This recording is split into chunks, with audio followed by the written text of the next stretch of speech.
What's happening, guys? Welcome back to Vertical Football. Welcome back to another episode of the Manchester United Fans Corner. I'm your host, Shego. And guys, it's great to be back here with you. It has been a while. We've analyzed Manchester United. We'll be doing the World Cup analysis, but it has been a while we've analyzed Manchester United. Due to many reasons. And if we are being honest, as usual, one of the reasons is because we don't know how Manchester United wants to play. We don't know. And also, when we hear names that have been touted for that United are interested in, it's difficult because they are all different profiles. And as they are different profiles, they also offer different directions to how we want to approach solving our midfield issues. So, for example, you hear Tchouaméni. In the same vein, you hear Felix Mencha. In the same vein, you hear Mattia Fernandez, a Tonali. In the same vein, you are hearing sometimes even hearing Elliot Anderson. So these are different profiles of midfielder. These are different solutions. And so you don't really have a clear idea of this is how we want to approach our play. So these are the kind of midfielders that we should be going for, not this type. So it's difficult. And so we just decided to take a step back to really see how the market and how the window progresses. And then we can now analyze deeper. So I think it's a little bit more clearer because obviously Elliot Anderson has gone to Man City at record fee. Tonali and Mattia Fernandez have gone to Tottenham Hotspur.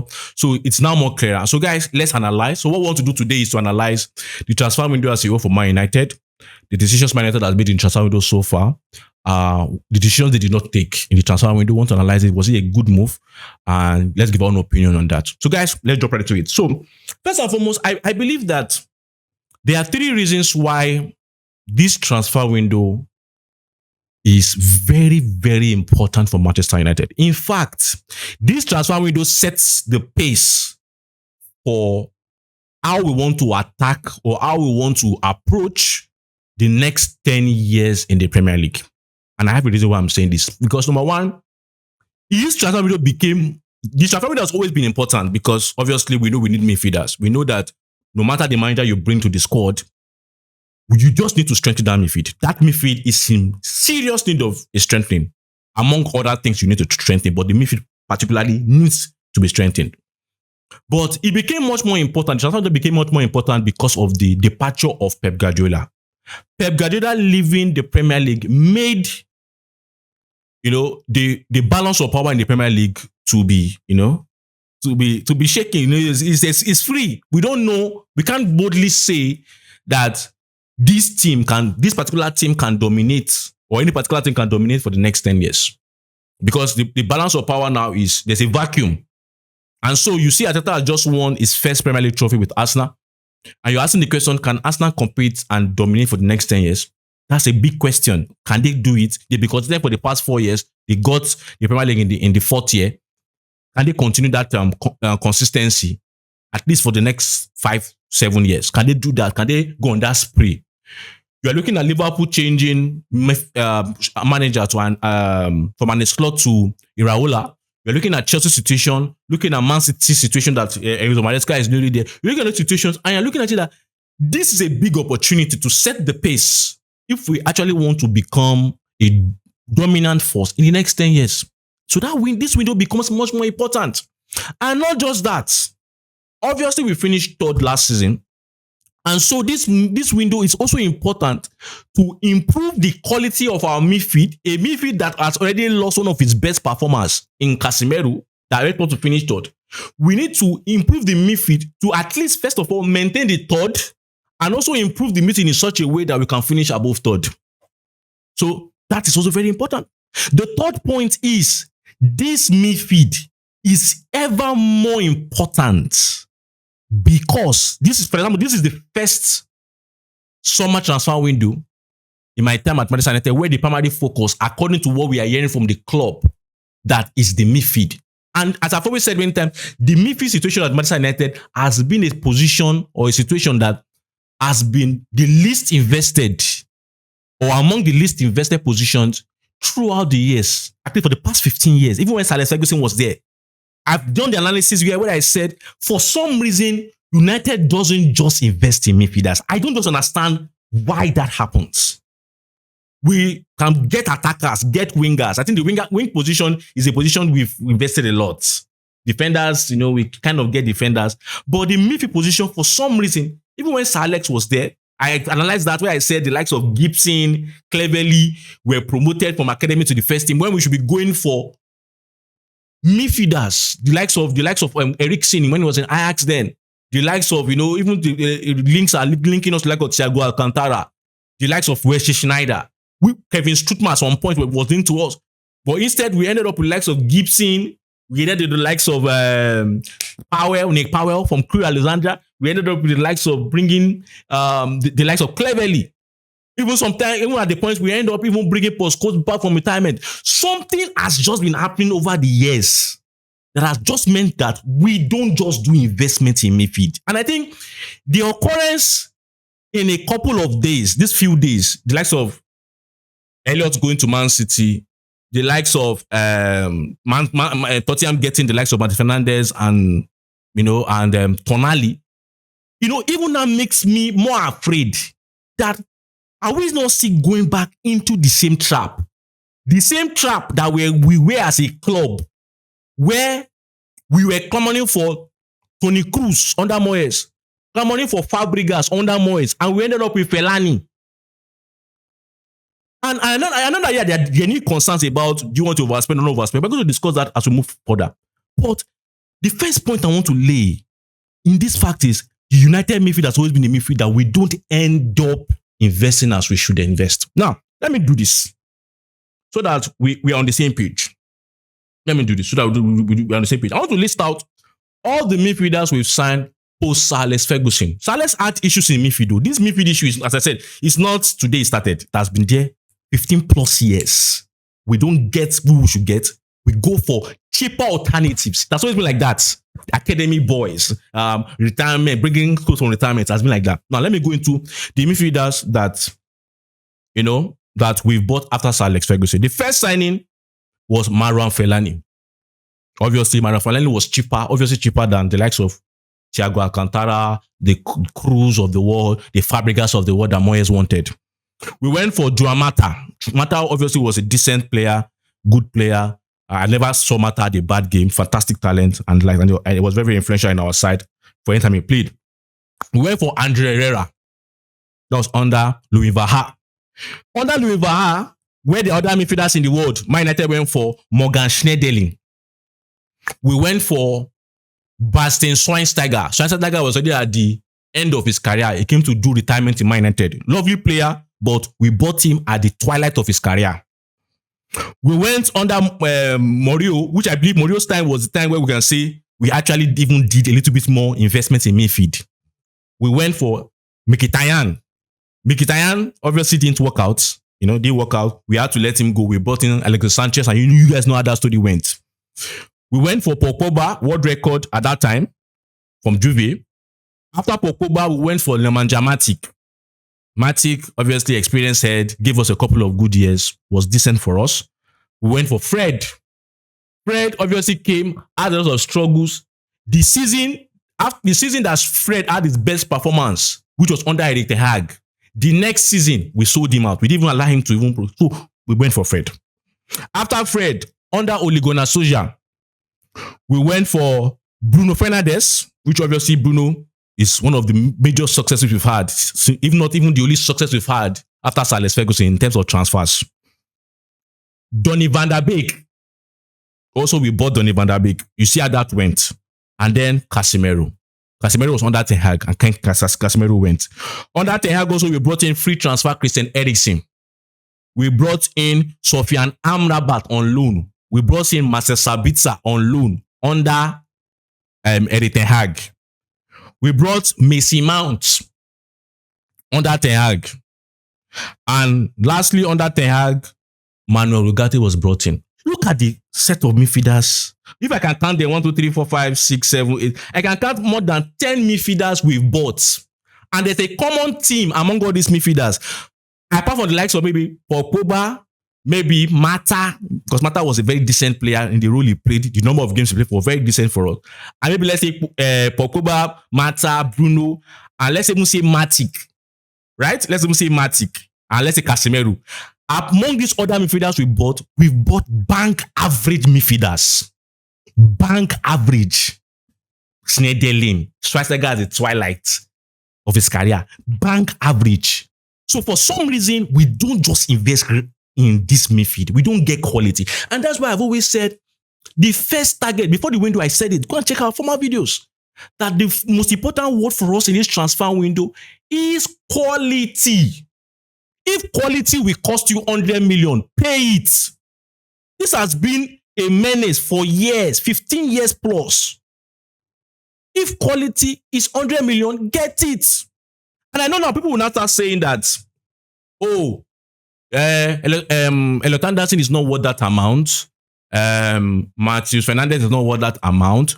Tonali is too expensive, and like those narratives that are trying to push in the fan base, and the media is also trying to push that. I get that. I understand that, yes, even at the point of the window, I was saying, I don't think this player is worth this amount. I don't think Mattia Fernandez is worth this amount. But on second note, when you see the fee that other clubs are buying players, you understand that it is not that you are overpaying. It's not about you now. It's also about the fact that the market itself is inflated. Let me give us an example. It's inflated. Let me give us some examples. I heard of Vuskovic, a guy from Tottenham that was sold just yesterday to Brighton. £50 million. I've not heard about that guy. I've not watched that guy. I don't even know who the guy is. Funny enough, £50 million. If that guy can go for £50 million, it makes Mattia Fernandez, with the quality that we know he has, yes, it's not the finished article, but there is a prospect there. It makes that guy really to look like a bargain. 85 million looks like a bargain as compared to that 50 million. You hear the likes of Jeremy, Lacroix, all those guys, defenders that Liverpool bought, Lacroix, what they call it. You see the price those guys are going for. And you are like, this window, you even see Eddie Hackney going for 30 million to Everton based on reported figures. You're like, Eddie Hackney, 30 million? Yes, I understand the fact that there's a prospect there, but it's coming from Middlesbrough, 30 million. So what the major message I'm trying to pass is that I understand that, yes, the prices in isolation, when you analyze it in isolation, looks like it's an overpayment. But the fact is, when you compare to other prices that are being touted in the window for players, you have to understand that it's not now about Manchester United and not being trying to overpay. It's about the market is inflated. And if your primary focus is quality, right? Not quantity, not bargains. If your primary focus is quality, what you should do as a club is do your scouting, do your data analysis, do your listing. Once you identify your target, go for them. If not, we will continue this trend of buying substandard average players in all the name of you don't want to. So let me also put this out. In the name of you don't want to spend, let me put this out. People that say United, I don't want to overspend. We have overspent for all these midfielders I've listed. We've overspent in the midfield position for bank average players. Our issue is not that we overspent for big signings or midfield. The issue is that we've overspent for bank average players in that midfield. And I said it then, it has to stop. Quality first. I'm not saying that you will not get quality from cheaper options. The question is, even if I say, okay, you get quality from cheaper options, who are the cheaper options you are even mentioning? That, okay, are the quality players that are cheaper options? It's none. Because any player in the new transfer window that we are in, a player that would have worth 30 million pounds before is now worth 50. A player that would have worth 50 million pounds today is now worth 80. A player that would have worth 80 million pounds today is now worth 130 million. It's an inflated market. But that shouldn't stop you from going for your quality. I mentioned it then.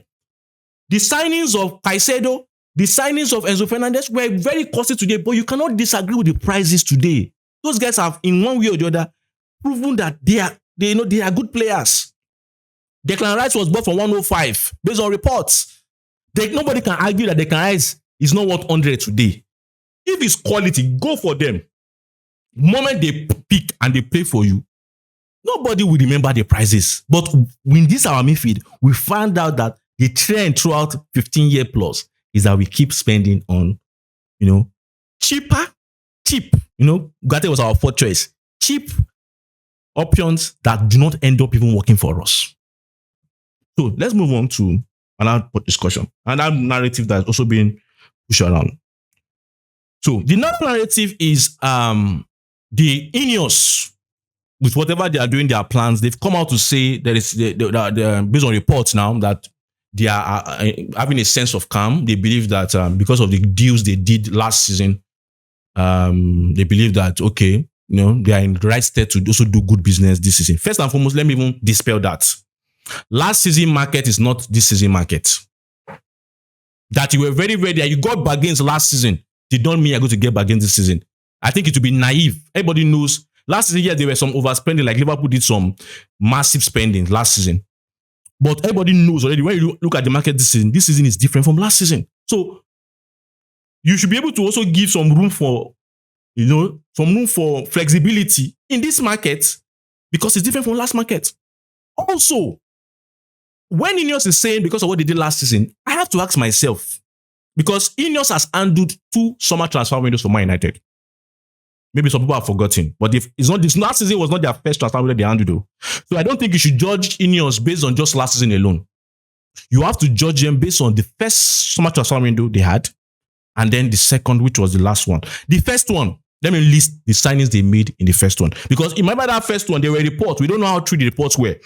But there were reports that United were going to be disciplined in the first transfer window, that they're not going to overspend, that every player they are going to buy, is going to be between maybe 45 to 50. That's only when you are exceptional. That was me I read though. It's only when you are exceptional that they will pay above 50. That was the report that was going on. We don't know which one is true, but that's what we had.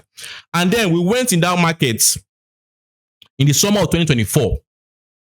First summer transfer window of INEOS. That's summer 2024, 25, and now 26 now. This is going to be their third window.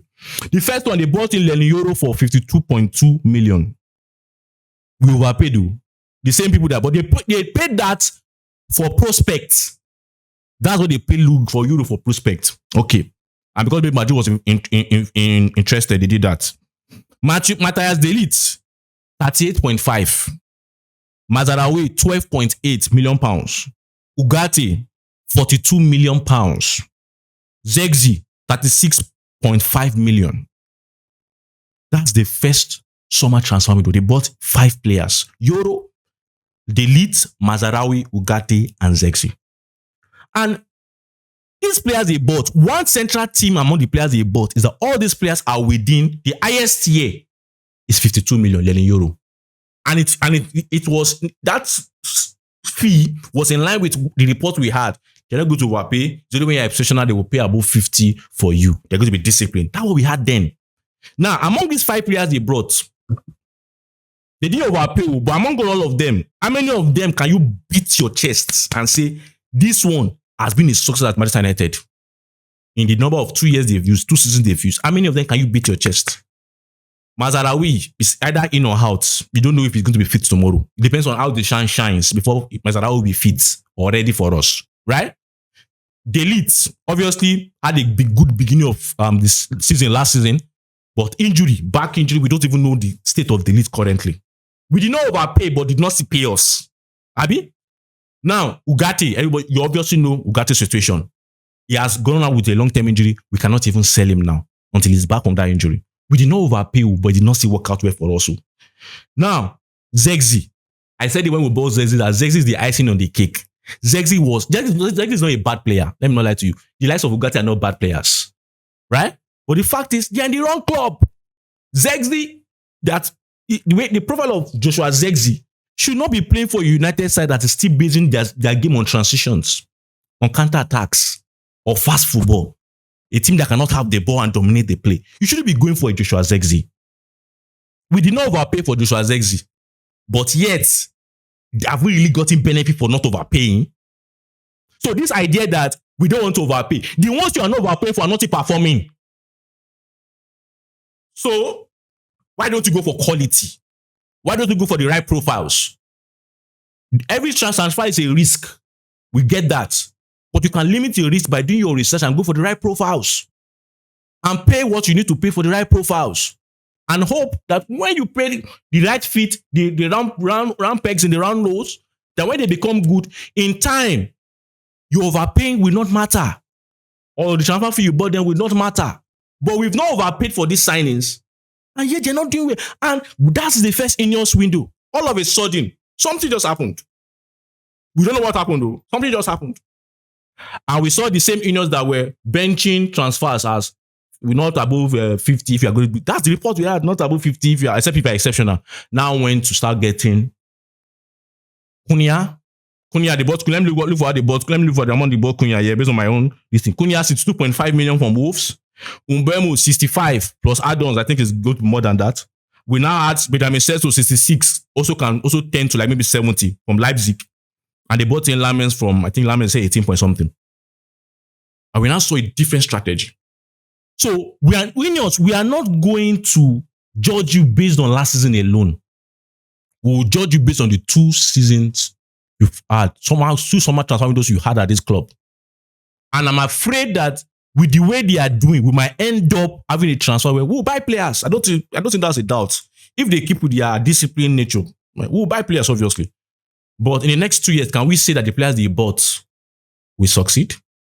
Are we going to say at the next of 2 years, the way they bought Zirkzee and Light, are we going to beat our chance and say they have been a success? We did not overpay and they have been a success.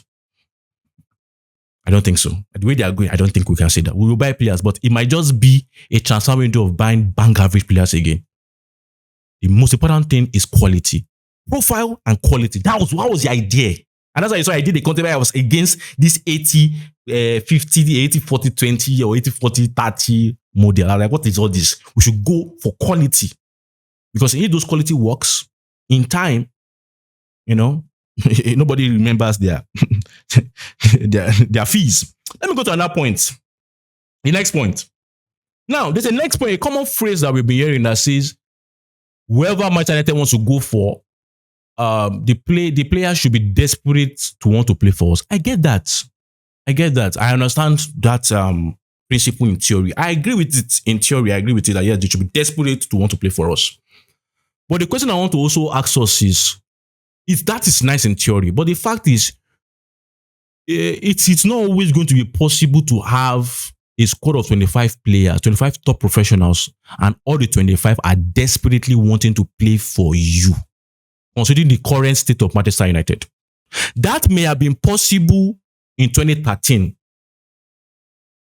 That may have been possible in 2013, right? Because Manchester United in 2013 is not Manchester United in 2026, if you're being honest.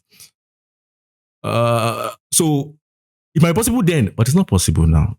So obviously you will get players that are desperate to play for you, but there are some players you have to convince to play for you. And you also have to understand the kind of advice. I was talking to a friend after the Mattia Fernandez deal happened. I said Mattia Fernandez is 21 years old. The time Man United won the Premier League last was around maybe 7 or 8 years. Because we won it 13 years last. So it was around 7 or 8 years. The Manchester United that me and you know at our own age is not the Manchester United he knows. So it's not just about he must be desperate to play for Man United. Is it Man United of 2013 that should be desperate to play for? Or Man United of 2026? The Manchester United of 2026 has to show him, has to prove to him, has to convince him that they can actually a good choice for him. Not just this arbitrary system of if you want to play for Manchester United. And I think maybe that's 2013 thinking. In my opinion, it's 2013 thinking. It's not 2026 thinking. Because in 2026 thinking, you should know that there are a lot of factors that the player will consider. And Manchester United has a name. Yeah, a big brand. Yeah, we understand that. But on the pitch, I don't know. You have to convince players. And even if the guy even is in love with the name Manchester United, you still have to convince him. He must be desperate to play for you. Are you desperate? Are you showing him that you are desperate to have him? I told a friend also before even Mattia Fernandez went to Tottenham, I said it is easier for Zirkzee to convince Mattia Fernandez than Man United going to convince Mattia Fernandez. Why? Because I've always said this. Go and check my content about Mattia Fernandez. I said that guy is suited for a possession-based style. I love the boy, but I've always said it. That guy is suited for a possession-based style. So what am I proposing to him to show him that we're going to play the football that fits you? All Zirkzee needs to do is, this is your profile. Your profile fits how I want to play. And you can see the boy statement. I read the boy statement before I came on set, where the boy was saying that him and Zirkzee sees football the same way. And this brings me back to Man United. How do you want to play? These people they are buying are not dull people. They want to ask, what is your developmental path for me as a player? Do you even understand my profile? You can't just go and meet Fernandez and say, Fernandez, join Man United, want to play exciting football. What is exciting football? Exciting football is subjective. What is exciting football? You tell him, this is what I want to play. This is your role in it. That's what Zirkzee did. And the boy even said it. We see football the same way. But we, exciting football, football has the same DNA in 2026. United DNA. United DNA, if it's United DNA you want to play, it doesn't fit Mattia Fernandez. So, hope you know. It doesn't fit his profile. I've said it many times. Thank God I've even said it. That guy fits a possession-based side. That's why I was not happy that he went to Tottenham, but also I was happy for him because I'm not sure my United side, my own club, can provide the kind of football that will fit him. I'm not sure. I've done his player profile. I've analyzed him. Go and check our videos. So this idea of desperate, we have to convince some players. You have to show them their developmental parts. It's just like a guy that says, he wants to ask a girl out, oh, I am so person. She has to be desperate to answer me. I'm the guy. She has to be desperate to answer my request. It might work for some ladies, but some ladies you have to convince them. Some ladies will ask you, okay, I get you are this guy, but show me how does getting in love with you, how does it, even improve my life? I'm not even talking about money now, just in terms of, okay, how does it, not just that you are the big guy, and how does it? Do you even understand my profile? Do you even understand, what will benefit me? I don't think we have done that. We had a lot of arsenals to convince this boy to come to Man United.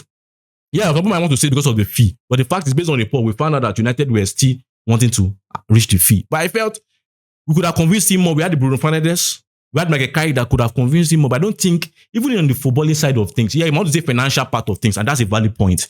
But even in the footballing side of things, I don't think we convinced him enough to want to be part of us. Really, I don't think we convinced him enough. I don't think we did that. And that's also another issue, really, because I feel the guy fits there. Now, before I round up, at the beginning of the window, we analyzed 5 players. We analyzed a lot of players, but there are 5 players that, based on, if you watch our analysis, there are 5 players that I was like singing in glowing terms of. And I felt, for me, if I was to choose a Manchester United midfield for the summer, if I was the sporting director, my 5 signings will come from those 5.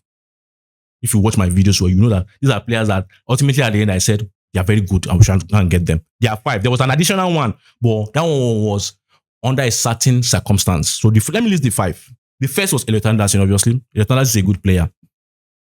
See, I cannot even analyze him more than what I've done. I can analyze him a lot more. But because he's not that person's player, he's a good player. And I hope he works well at Man City. But it's a good talent. Tonali was among them. So we had Elliot, Tonali, we had James Garner, we had Mattia Fernandez, and then we had Baleba. Yeah, those are the 5. Tonali, Anderson, Matthews, Garner, and Baleba. 3 of them are now on another club. It just remains Baleba and Garner, James Garner. I hope United does the right thing. But for me, it's just shocking that the people I thought these are the real opportunities for us in this window because of the kind of profile I felt will fit our side. I felt we should go for a different kind of profile of midfielders to fit that squad and to give us certain things that we need, both physically, on the ball, and even intensity. But now they've gone. The other one that was that's number 6, that was under a certain circumstance was Alex Scott. And I said, if you go to get Alex Scott, you have to say Mason Mount. I don't think Alex Scott is the perfect fit to partner Kobe Mainoo in the midfield. I don't think that. I think Alex Scott is a good talent, but a good talent that must be used the right way. It's always not about how talent, used the right way. Alex Scott is someone that excels the zone 14. I did the analysis. So for me, I don't think it's someone that you want to bring in and say you want to partner. He can do it, but the fact is there are a lot of issues, a lot of situations in that midfield. That midfield won't be as solid as you want it to be. So, lastly, a lot of fans will say there's still time. Well, transfer window. I agree there's still time.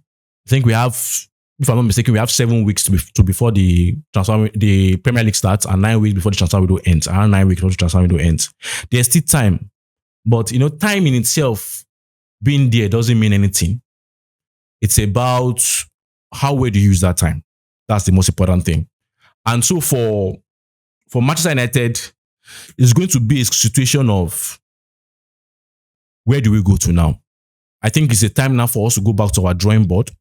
The data analysts, the Samsonians and the likes have to sit back and try to get players that are within our price range that we are sticking to. Get those players and hope that it's a Moneyball situation where you get undervalued assets and they become exceptional, like what we did with the likes of 11, the likes of Lamens, right? But the market in the Premier League today, as we speak, something can happen, but the market today, as we speak in the Premier League, people are already aware of the current state of this transfer window, and people are going to, put a premium on the prices of their midfielders.